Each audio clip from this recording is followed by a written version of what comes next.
Sa ibang balita, produktong pastillas ng mga taga Calasiao, Pangasinan nakararating na rin sa ibang probinsya sa bansa. Tutukan sa report.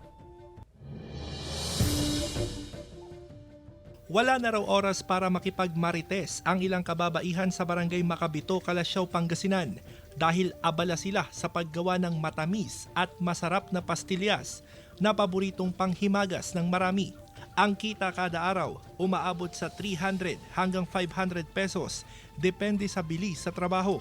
Malaking bagay sa mga kuwan namin dito, mga kababayan namin na nakakatulong kahit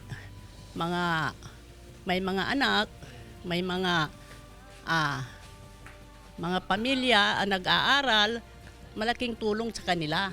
2020, pandemic season nang magsimula sa negosyong pastillas ang pamilya Barberan. Nagsimula raw sila sa kakaunting produksyon ng pastillas hanggang sa lumaki at lumawak ang kanilang negosyo.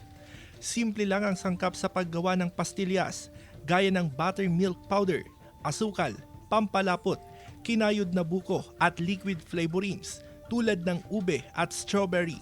Natikman namin sa Calasiao yung pastillas, tapos naisipan namin gumawa na lang. Kasi alam namin na masarap ito tapos milky. Bago ang tagumpay sa pagnenegosyo ng pastillas, humarap din sa iba't ibang pagsubok ang pamilya Barberan. Kaya may payo sila sa mga nagsisimulang magtayo ng negosyo. Kailangan lang talaga ng sipag at syaga dito sa pag-business na to. So marami din talagang nagtatry din po na mag-business. So yun lang po may papayo ko sa.